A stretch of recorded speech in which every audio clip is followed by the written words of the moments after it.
നിനക്ക് എന്താടാ പറ്റിയ? നിന്നെ അവന്മാരെന്തെങ്കിലും ചെയ്തോ? ആരവനെ കണ്ടെത്തിയല്ലോ. നിന്നെ കാണാതെ ഞങ്ങൾ പേടിച്ചു പോയി. ആരവേ, നീ ഓക്കെ ആണോടാ?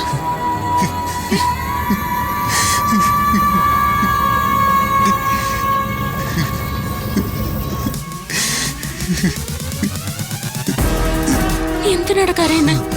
ഞങ്ങൾ എല്ലാവരും നിന്റെ കൂടെ ഇല്ലേ? കരയാതെ, ഞങ്ങൾ എല്ലാരും നിന്റെ കൂടെ ഉണ്ട്. നിനക്ക് എന്താ പറ്റിയേ? അവന്മാരെന്നെ കുറെ തല്ലി. ഞാൻ ചത്തൂന്ന് കരുതിയ അവന്മാരെന്നെ ഉപേക്ഷിച്ചിട്ട് പോയത്. എന്നിട്ട് അവന്മാരെവിടെ? എനിക്കറിയില്ല. അവന്മാര് എവിടേക്കോ പോയി.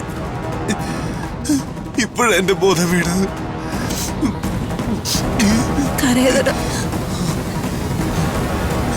അപ്പോഴാ ഞാൻ നിങ്ങളെ കണ്ടത്. എന്നെ അവന്മാര് തല്ലിച്ചതച്ച് അവസരാക്കിയപ്പോ നിങ്ങളൊക്കെ എവിടെയായിരുന്നു? നിങ്ങൾ കൂടെ ഉള്ളപ്പോ എന്നെ അവരൊന്നും ചെയ്യില്ലെന്ന് പറഞ്ഞിട്ട് നിങ്ങളുടെ കൺമുമ്പിലിട്ടല്ലേ എന്നെ അവന്മാർ അടിച്ച് ബോധം കെടുത്തിയത്.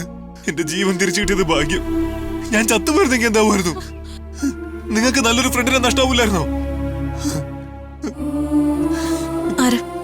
എടാ, ഞങ്ങൾ നിന്നെ കൈവിട്ടതല്ല. ഞങ്ങൾ ഇവിടെ തന്നെ ഉണ്ടായിരുന്നു. പെട്ടെന്നൊരു സ്മോക്ക് ഉണ്ടായി. അവര് കെമിക്കൽ സ്പ്രേ ചെയ്തതാണെന്നറിയില്ല. ഞങ്ങൾക്ക് എല്ലാവർക്കും തലകറക്കം ഉണ്ടായി. പിന്നെ ഒരു മയക്കം വന്നു. ഞങ്ങൾ ഉണർന്നപ്പോ മറ്റൊരു സ്ഥലത്തായിരുന്നു. ഞങ്ങളുടെ വണ്ടി അവിടെയായിരുന്നു. അതെങ്ങനെയാ സംഭവിച്ചെന്നറിയില്ല. അവന്മാര് നിങ്ങളെ കടത്തിക്കൊണ്ടുപോകാൻ ശ്രമിച്ചായിരിക്കും. പിന്നീട് ആശ്രമം ഉപേക്ഷിച്ചതാവാം. അപ്പോ അവർ ഉദ്ദേശം എന്തായിരുന്നു? ആരവിനെ കൊല്ലുകയോ നമ്മളെ തട്ടിക്കൊണ്ടുപോവുകയോ ആയിരുന്നു അവരുടെ ലക്ഷ്യമെങ്കിൽ അവരങ്ങനെ ചെയ്യാതെ പിന്മാറിപ്പോയതെന്താ?